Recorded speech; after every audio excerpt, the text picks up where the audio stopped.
दोस्तों, स्वागत है आपका हमारे चैनल ज्ञान लो में। आज हम बात करेंगे जो चैप्टर 1 है एनसीईआरटी बुक क्लास 9 साइंस का, उसके एक्सरसाइज कर रहे हैं। पीछे हम एक्सरसाइज के कुछ क्वेश्चन सोल्व कर चुके थे, जो कि ये वाले क्वेश्चन थे। यहाँ तक हम एंडिंग कर चुके थे, यहाँ से हमने स्टार्ट किया था, तो ये सारे क्वेश्चन हम कर चुके थे। चलिए अब आगे चलते हैं और इन क्वेश्चंस को आगे कैरी ऑन करते हैं। तो यहाँ से हम स्टार्ट करते हैं। तो जो पहला क्वेश्चन है वो हमें दिया है, convert the following temperature to Celsius scale. ये हमें दिया है ए और बी। ए के अंदर हमें 300 केल्विन दिया है, बी के अंदर 573 केल्विन दिया है। अब इसके लिए सबसे पहले तो हमें पता होना चाहिए कि जो 0 डिग्री सेल्सियस होता है वो हमारा होता है 273 केल्विन के बराबर। 0 डिग्री सेल्सियस 273 केल्विन के बराबर होता है। इसी तरह से अगर 300 केल्विन की बात करें तो 300 केल्विन हमारा क्या हो जाएगा? तो 300 केल्विन हमारा हो जाएगा, 300 में से 273 को माइनस कर देंगे, यानी कि ये 0 डिग्री है 273 केल्विन के बराबर। तो 300 केल्विन जो है, अगर हम इसको सेल्सियस में चेंज करें, सेल्सियस में चेंज करना है तो हमें जो है इसमें से 273 को माइनस करना पड़ेगा। तो यहाँ पे इसको ब्रैकेट में ले लीजिए और बाहर लिख दीजिए डिग्री सेल्सियस। अब 300 में से 273 को माइनस करेंगे तो ये आ जाएगा हमारे पास 27 डिग्री सेल्सियस आ जाएगा। उसके बाद 573 केल्विन, इसको भी सेम उसी तरह से करेंगे 573 केल्विन को। तो हमें क्या करना है, 500 में से 273 को माइनस कर देना है, तो हमारे पास डिग्री सेल्सियस में वैल्यू आ जाएगी। तो 500 में से 273 गए, ये कितना हो जाएगा हमारे पास 300 डिग्री सेल्सियस। तो इस तरह से आप इन दोनों को सोल्व करेंगे। तो इस तरह से आपको 273 माइनस कर देना है दोनों में से, वो सेल्सियस में कन्वर्ट हो जाएगा। सेकंड क्वेश्चन है, what is the physical state of water at 250 degree Celsius and 100 degree Celsius. ये पूछ रहा है कि जो वाटर है अगर 250 डिग्री सेल्सियस पे देखें तो वो क्या होगा, उसकी स्टेट जो क्या होगी, यानी कि लिक्विड, सॉलिड, गैस क्या होगी, और 100 डिग्री सेल्सियस पे क्या होगी, तो ये हमें बताना है। तो 250 डिग्री सेल्सियस पे अगर हम बात करें तो ये जो है हमारा गैसीय स्टेट में होता है, क्योंकि हमें पता है कि जो हमारा वाटर है 100 डिग्री पे वो बॉयल होना स्टार्ट हो जाता है, उसके बाद वो वेपर में कन्वर्ट हो जाता है। तो 100 से ऊपर का टेम्परेचर है 250 डिग्री सेल्सियस, तो ये गैसियस स्टेट में रहेगा। तो गैसियस स्टेट में ये रहेगा, क्योंकि बॉइलिंग पॉइंट से ऊपर का टेम्परेचर है। और 100 डिग्री सेल्सियस पे क्या होगा, 100 डिग्री सेल्सियस पे ये हमारा ट्रांजिशन स्टेट पे होता है। ट्रांजिशन स्टेट का क्या मतलब है कि जो हमारा वाटर है वो जो है वेपर में कन्वर्ट होना यहाँ पे स्टार्ट कर देगा। ये इसका बॉइलिंग पॉइंट होता है 100 डिग्री सेल्सियस वाटर का। तो ये ट्रांजिशन स्टेट में होगा, तो वाटर जो है अपने बॉइलिंग पॉइंट पर होगा। तो इसीलिए यहाँ पे दोनों ही जो चीज़ें हैं हमें मिलेंगी, इस पे लिक्विड भी मिलेगा, यानी कि लिक्विड प्लस अगर हम बात करें गैस की तो दोनों ही स्टेट हमें यहाँ पर मिलेंगे, क्योंकि 100 डिग्री सेल्सियस पे वो बॉयल होगा और गैस में कन्वर्ट होना स्टार्ट हो जाएगा। तो दोनों ही जो स्टेट्स हैं यहाँ पे प्रेजेंट रहेंगे। नेक्स्ट क्वेश्चन लेते हैं, for any substance why does the temperature remain constant during the change of state. तो ये कहता है कि फॉर एनी सब्सटेंस, ये हमें बताना है कि जब टेम्परेचर जो कांस्टेंट हो तो चेंज ऑफ स्टेट में क्यों रहता है। यानी कि इसका एग्जांपल लीजिए, जैसे कि हमें पहले से पढ़ना होगा कि लेटेंट हीट क्या होती है, तो वो जो है इसके अंदर आएगी हमारे पास। जैसे कि मान लीजिए आपके पास एक कंटेनर में वाटर है, तो कंटेनर में आपके पास वाटर है और इसको आप हीट देते हैं, यहाँ से आपने इसको हीट दी। हीट देंगे तो वाटर हमारा किस में कन्वर्ट हो जाएगा, कुछ देर बाद 100 डिग्री सेल्सियस पे बॉयल हो जाएगा। 100 डिग्री सेल्सियस क्या है, इसका बॉइलिंग पॉइंट है। उसके बाद ये वेपर में कन्वर्ट हो जाएगा। तो अब यहाँ पे देखिए, जब वाटर का टेम्परेचर मापा जाए तो 100 डिग्री सेल्सियस हमें मिलता है, लेकिन उसके बाद ये वेपर में भी कन्वर्ट होता है। तो ऐसी कौन सी चीज़ है जो इसके अंदर ऐड हुई है और जिससे इसका फेस चेंज हो गया, यानी कि फेस चेंज वाटर से ये वेपर में कन्वर्ट हो गया, स्टीम में कन्वर्ट हो गया, फेस चेंज हो गया, यानी कि लिक्विड से गैस में कन्वर्ट हो गया। तो यहाँ पर जो चीज़ ऐड होती है वो लेटेंट हीट होती है। और ये जो लेटेंट हीट होती है इसको हम हिडन हीट भी बोलते हैं।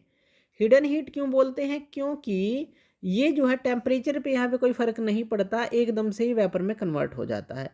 तो जो लेटेंट हीट है वो सप्लाई होती है, जिससे कि जो टेम्परेचर इंक्रीज़ हो रहा होता है एकदम से अपनी स्टेट को ट्रांसफॉर्म कर लेता है, जैसे वाटर से वेपर में ट्रांसफॉर्म कर लेता है।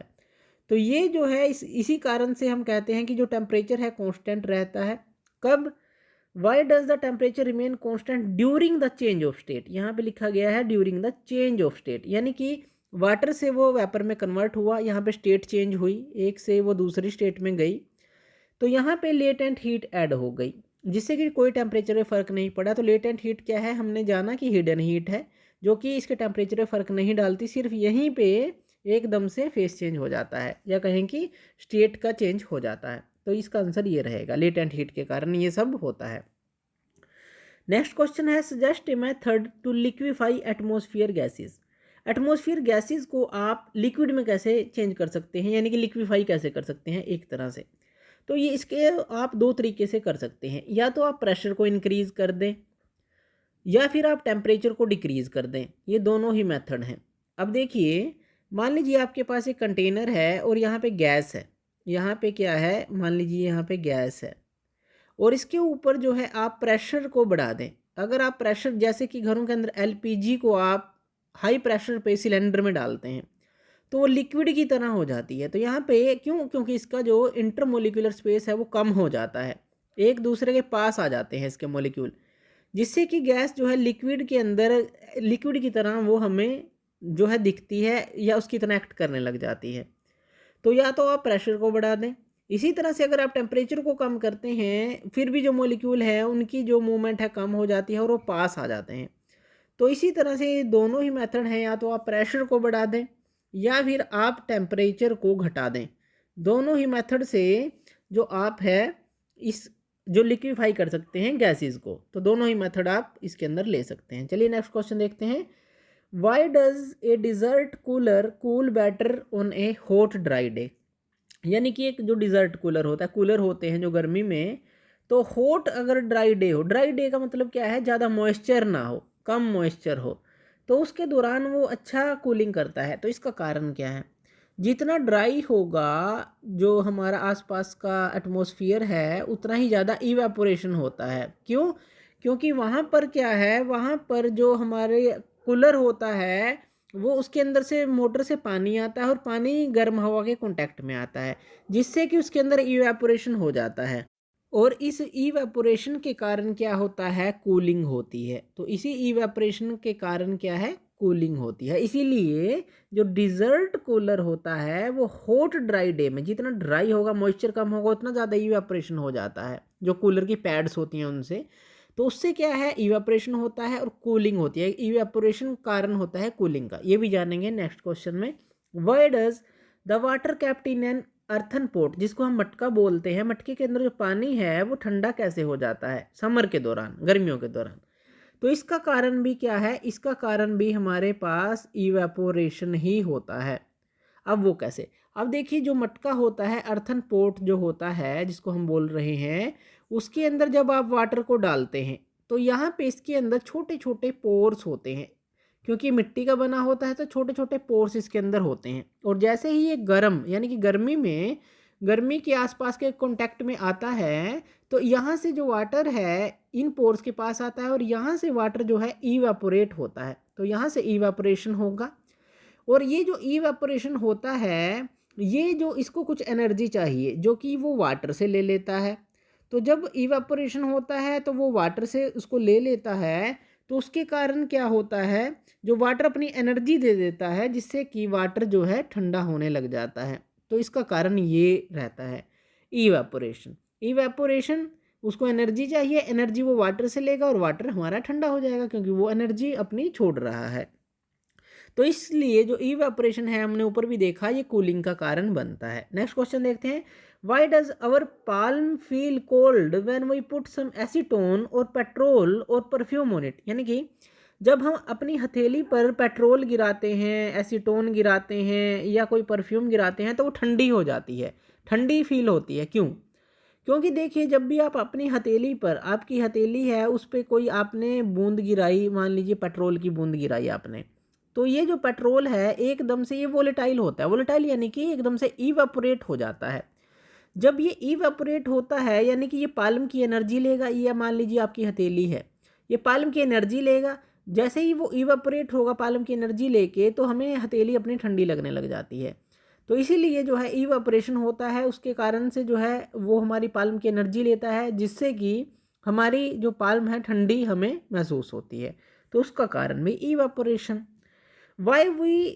Y are we able to sip hot tea और milk faster than a saucer rather than a cup. यानी कि अगर आप एक कप के अंदर आपके पास टी है, मान लीजिए चाय है आपके पास एक कप के अंदर है, और इसी तरह से कोई एक खुला बर्तन ले लीजिए उसके अंदर चाय है, जैसे कटोरी होगी या सोसर हो गया इस तरह से। तो आप जो है इसमें से सोसर में से या कहें कि बड़े बर्तन में से, खुले बर्तन में से आसानी से टी को पी सकते हैं। अब ऐसा क्यों होता है? क्योंकि देखिए यहाँ पे एक्ट करता है सरफेस एरिया। हमने क्या किया, ये जो चाय थी हमने एक बड़े बर्तन में ले ली, बड़े बर्तन में ली, जिससे इसका सरफेस एरिया ये देखिए ज़्यादा बढ़ जाता है और उससे ये जल्दी ठंडी होने लग जाती है। जो इसकी हीट एक्सचेंज होती है सराउंडिंग के साथ जल्दी होती है, और इसीलिए जो है आप जो इस बड़े बर्तन में से, खुले बर्तन में से आसानी से चाय को जल्दी जल्दी पी सकते हैं, यानी कि फास्टर पी सकते हैं। क्यों? क्योंकि ये जल्दी ठंडी हो जाती है। क्यों? सरफेस एरिया बढ़ जाता है इसका। तो इसके कारण से ये सारा कुछ होता है। तो इसका कारण क्या है कि जो हमारा सरफेस एरिया है, लार्जर सरफेस एरिया जो है, लार्ज अगर सरफेस एरिया होगा तो वो इसका कारण बनता है, जल्दी ठंडी होगी और जल्दी ये आप इसको पी सकते हैं। What type of cloth should we wear in summer? Summer में हमें किस तरह के क्लोथ पहनने चाहिए? तो हमें समर के अंदर क्या चाहिए? ठंडी चाहिए, ताकि हमारी बॉडी जो है ठंडी रहे। तो गर्मी में ठंडी के लिए आपको कैसे कपड़े पहनने चाहिए? एक तो लाइट कलर के आपको कपड़े पहनने चाहिए, क्योंकि जो लाइट कलर है वो जो है सोखेगा नहीं, जो गर्मी होगी यानी कि हीट होगी उनको नहीं सोखेगा। और इसके साथ जो लाइट कलर जो है वो कॉटन के होने चाहिए, कॉटन के कपड़े होने चाहिए, कॉटन क्लोथ्स। क्योंकि जब भी आपको गर्मी आती है, तो गर्मी आती है तो ये जो है कॉटन उसको सोख लेती है, और सोखने से इवेपोरेशन होती है, क्योंकि बाहर ड्राई आपके आसपास की सराउंडिंग होती है, जिससे कि इवेपोरेशन होता है, और इवेपोरेशन से हमें ठंडक महसूस होती है। तो हमें कॉटन के क्लोथ और वो भी लाइट कलर के क्लोथ, ये चीज़ें हमें अपनानी चाहिए। तो इसके अंदर ये रहेगा। तो ये सारा जो हमने देखा ये हमारा था सारा ही इवेपोरेशन से रिलेटेड, कि इवेपोरेशन कॉज कूलिंग, कूलिंग आती है इवेपोरेशन से। नेक्स्ट क्वेश्चन ले लेते हैं, जो कि एक्सरसाइज है हमारी पूरी की पूरी। तो चलिए पहला question, convert the following temperature to the Celsius scale. इनको हमें सेल्सियस स्केल में कन्वर्ट करना है। तो इसके बारे में हम पहले भी पढ़ चुके हैं। अब हमने क्या किया था, 0 डिग्री सेल्सियस जो है वो कितने के बराबर होता है? 273 केल्विन के बराबर। अब 300 केल्विन और 573 केल्विन, ये जो है इसमें हम क्या करेंगे, इसके अंदर जो है 300 में से -273 कर देंगे, इसमें से भी -273 कर देंगे, तो हमारा डिग्री सेल्सियस आ जाएगा। यानी कि यहाँ पे ये आ जाएगा हमारा 27 डिग्री सेल्सियस, और 573 में से 273 को जब हम घटाएंगे तो यहाँ पे ये क्या आ जाएगा, 573 में से जब आप इसको माइनस करके देख सकते हैं, 273 घटाएंगे तो ये क्या आ जाएगा, 300। तो इस तरह से जो है आप इसको सोल्व करेंगे, ये पहले भी हम सोल्व कर चुके हैं। अब convert the following temperature to Kelvin scale. इस टेम्परेचर को केल्विन स्केल में कन्वर्ट करना है, 25 डिग्री सेल्सियस को और 373 डिग्री सेल्सियस को। इसके लिए हमें क्या करना होगा, इसके लिए अब हमें केल्विन में चेंज करना है, तो इसमें ऐड कर देंगे 273 को। अब देखिए केल्विन से अगर सेल्सियस में चेंज करना है तो माइनस किया 273, और अगर हमें इसको सेल्सियस को केल्विन में चेंज करना है 273 ऐड कर देंगे। तो हमारे पास आंसर क्या आ जाएगा, जब आप 273 में ये 25 को ऐड करेंगे, ये आ जाएगा हमारा 292 आ जाएगा। 273 में 25 को ऐड कर दें तो 298 आ जाएगा केल्विन, और इसी तरह से 373 में 273 को ऐड कर दें तो ये आ जाएगा आपके पास 646 केल्विन। तो इस तरह से ये आंसर इसका आ जाएगा। अब नेक्स्ट क्वेश्चन लेते हैं कि give reason for the following observation. इनके लिए हमें रीज़न देने हैं जो हमें आगे ये दिया गया है। Naphthalene balls disappear with time without leaving any solid. ये कहता है कि जो नेप्थलीन की बॉल होती हैं एकदम से वो डिसअपियर हो जाती है, यानी कि गायब हो जाती हैं, विदाउट लिविंग एनी सॉलिड, और कुछ नहीं शेष बचता पीछे। किस कारण से होती हैं? तो एक प्रोसेस हमने पढ़ी थी सब्लिमेशन। सब्लिमेशन क्या होती है? सब्लिमेशन यानी कि जो सॉलिड है वो डायरेक्टली जो है वेपर में कन्वर्ट हो जाए, बीच में जो है लिक्विड स्टेट जो है वो ना आए, लिक्विड स्टेट ना आए, सीधा वेपर में कन्वर्ट हो जाए, तो वो सब्लिमेशन होता है। तो सब्लिमेशन के कारण ही ये होता है। रूम टेम्परेचर पे अगर हम बात करें, जो नेफ्थलीन की बोल हैं वो सब्लिमेशन में जाती हैं, जिसे डायरेक्टली कन्वर्ट हो जाती हैं वेपर के अंदर, यानी कि सॉलिड से गैसियस में वो चली जाती हैं विदाउट जो है इंटरमीडिएट स्टेट के आए, तो इसलिए वो कुछ भी यहाँ पे हमें रेजिड्यू नहीं मिलता। नेक्स्ट क्वेश्चन लेते हैं। We can get the smell of perfume sitting several metre away, कि परफ्यूम की जो स्मेल है हम काफ़ी दूर तक जो है हमें आती है, ऐसा क्यों है? अब ऐसा इसलिए है क्योंकि इसके अंदर होता है वोलेटाइल मैटर। वोलेटाइल मैटर क्या होता है? जो कि इवेपोरेट हो जाता है, एकदम से इवेपोरेट हो जाता है। जैसे ही वो हवा के कांटेक्ट में आता है तो वो इवेपोरेट हो जाता है, तो वो एक यानी कि गैस में कन्वर्ट हो गया। और गैस जो है हमारी तेज़ी से मूव कर सकती है, तो दूर तक ये जाती है। तो इसका कारण हमारा ये बनता है कि एकदम से वो वोलेटाइल हो जाता है और ज़्यादा दूर तक वो जा सकता है, क्योंकि गैस की फॉर्म में कन्वर्ट हो जाता है, इसीलिए हम दूर तक इसको महसूस कर पाते हैं। नेक्स्ट क्वेश्चन लेते हैं। नेक्स्ट क्वेश्चन है, arrange the following substance in increasing order of forces of attraction between the particle. तो हमें जो है इनको अरेंज करना है कि किन की जो फोर्सेस ऑफ अट्रैक्शन है ज़्यादा है, किसकी कम है। तो अब देखिए यहाँ पे जो ऑक्सीजन है वो गैस है, शुगर जो है यहाँ पे जो शुगर है ये हमारा सॉलिड है, और जो वाटर है ये हमारा लिक्विड है। तो हमें पता है फोर्सेस ऑफ अट्रैक्शन सबसे ज़्यादा होती है सॉलिड के अंदर, यानी सॉलिड यहाँ पे क्या है? शुगर है, तो शुगर सबसे ज़्यादा। फिर लिक्विड, लिक्विड यहाँ पे क्या है? वाटर है। फिर गैस, यानी कि यहाँ पे शुगर आ गया, यहाँ पे वाटर आ गया, और यहाँ पे ऑक्सीजन आ गया। तो इस तरह से ये जो है आप अरेंज करेंगे। नेक्स्ट क्वेश्चन लेते हैं। What is the physical state of water at, जो वाटर है 25 डिग्री सेल्सियस पे क्या रहेगा, 0 डिग्री सेल्सियस पे क्या रहेगा, और 100 डिग्री सेल्सियस पे क्या रहेगा। तो ये पूछ रहा है। तो 25 डिग्री सेल्सियस पे ये रूम टेम्परेचर पे ही एक तरह से तो वो वाटर में ही रहेगा, क्योंकि बॉइलिंग पॉइंट तो 100 डिग्री सेल्सियस होता है, तो चाहे 100 से कितना भी नीचे हो तो वाटर में ही रहेगा। तो पहला तो ये वाटर पे ही रहेगा, लिक्विड फॉर्म में ही रहेगा यानी कि। दूसरा, 0 डिग्री सेल्सियस पे क्या होगा? 0 डिग्री सेल्सियस पे वाटर जो है अपने फ्रीजिंग पॉइंट पे होगा। ये क्या है इसका? ये इसका फ्रीजिंग पॉइंट होता है जो 0 डिग्री सेल्सियस है। तो यहाँ पे हमें सॉलिड और लिक्विड फेसेस है यहाँ पे मिलेंगे, क्योंकि एकदम उसके बाद ही आइस में चेंज हो जाएगा। तो यहाँ पे सॉलिड प्लस लिक्विड फेसेस मिलेंगे दोनों, यानी कि आइस में वो एकदम से कन्वर्ट होने वाला होगा वहाँ पे लेटेंट हीट को लेकर। तो ये होगा 0 डिग्री सेल्सियस पे। 100 डिग्री सेल्सियस पे क्या है? ये इसका बॉइलिंग पॉइंट होता है। 0 डिग्री फ्रीजिंग पॉइंट और 100 डिग्री इसका होता है बॉइलिंग पॉइंट। अब बॉइलिंग पॉइंट पे क्या है? यानी कि जो लिक्विड है वो हमारा कन्वर्ट होने को तैयार है वेपर के अंदर, तो यही है। तो यहाँ पे हमें लिक्विड प्लस वेपर दोनों ही मिलेंगे। तो 100 डिग्री सेल्सियस पे ट्रांजिशन स्टेट में होगा, यानी कि लिक्विड और वेपर जो है दोनों मिलेंगे, और लिक्विड से एकदम से वो लेटेंट हीट लेके वेपर में कन्वर्ट होता रहेगा। तो 100 डिग्री सेल्सियस पे हमें ये मिलेगा, लिक्विड और गैसियस स्टेट दोनों मिलेंगे। नेक्स्ट क्वेश्चन लेते हैं।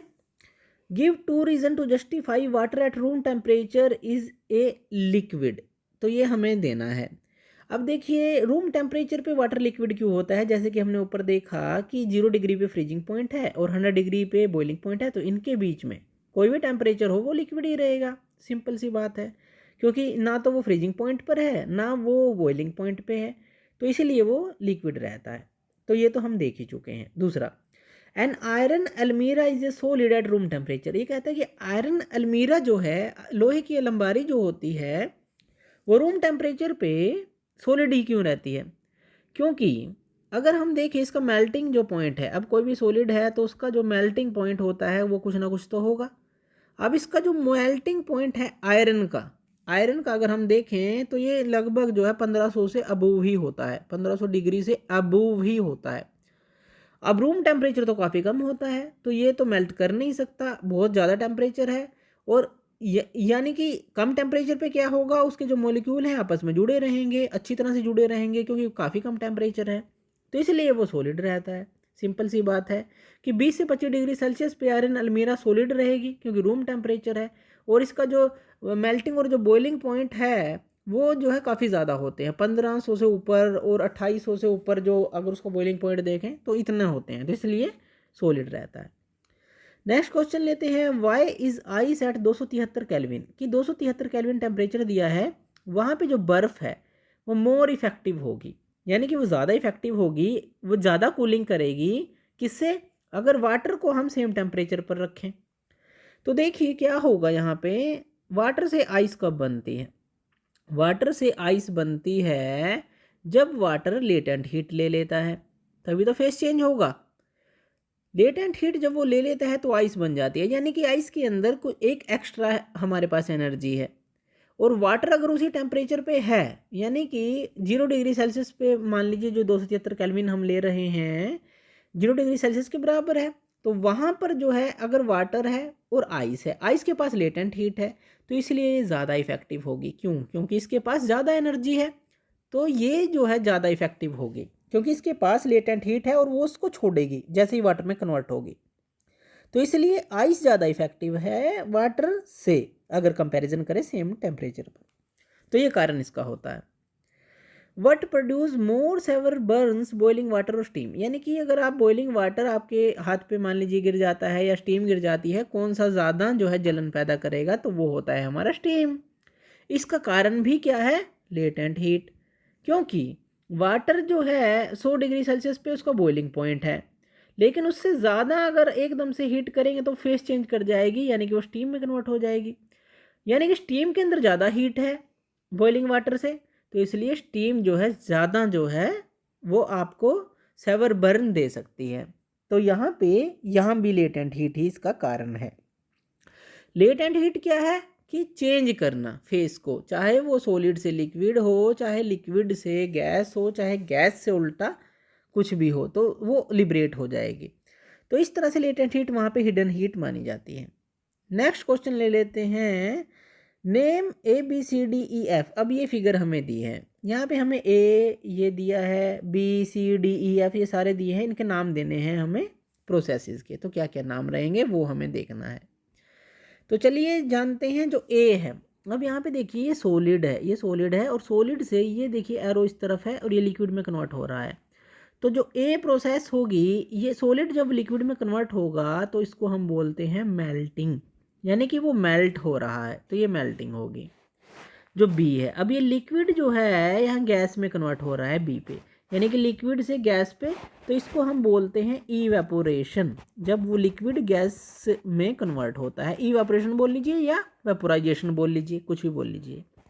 ये बी हो गया। अब सी, गैस से लिक्विड, अब गैस से लिक्विड चेंज हो रहा है, तो इसको हम बोलते हैं कंडेंसेशन, यानी कि जो वेपर हैं वो ठंडे हो रहे हैं, तो इसको हम कंडेंसेशन बोलते हैं। तो ये होता है कंडेंसेशन, अगर कोई वेपर जो है दोबारा लिक्विड में चेंज होता है, तो गैस लिक्विड में चेंज हो रहा है, कंडेंसेशन। डी, लिक्विड हमारा सॉलिड में कन्वर्ट हो रहा है, तो इसको हम बोलेंगे सॉलिडिफिकेशन, क्योंकि वो सॉलिड बन रहा है, तो ये हो जाएगा सॉलिडिफिकेशन, जो डी है। अब यहाँ पे देखिए सॉलिड जो है ये ई दिखाया है और डायरेक्टली गैस में जा रहा है, यानी कि सॉलिड डायरेक्टली गैस में कन्वर्ट हो रहा है, तो ई क्या होगा हमारा, ये होगा सब्लिमेशन, ये हो जाएगा सब्लिमेशन। सब्लिमेशन क्या है, सॉलिड से गैस में या गैस से सॉलिड में दोबारा, तो यहाँ पर भी देखिए एफ जो है गैस जो है दोबारा सॉलिड में चेंज हो रही है, तो ये भी रहेगा सब्लिमेशन। तो इस तरह से जो है आप इस पूरी एक्सरसाइज को सोल्व कर सकते हैं, और इसी तरह की वीडियोस के लिए आप हमारे चैनल ज्ञान लो पे हमें सब्सक्राइब कर सकते हैं। तो धन्यवाद यह वीडियो देखने के लिए, और आप हमारे चैनल को सब्सक्राइब कर सकते हैं। Thank you.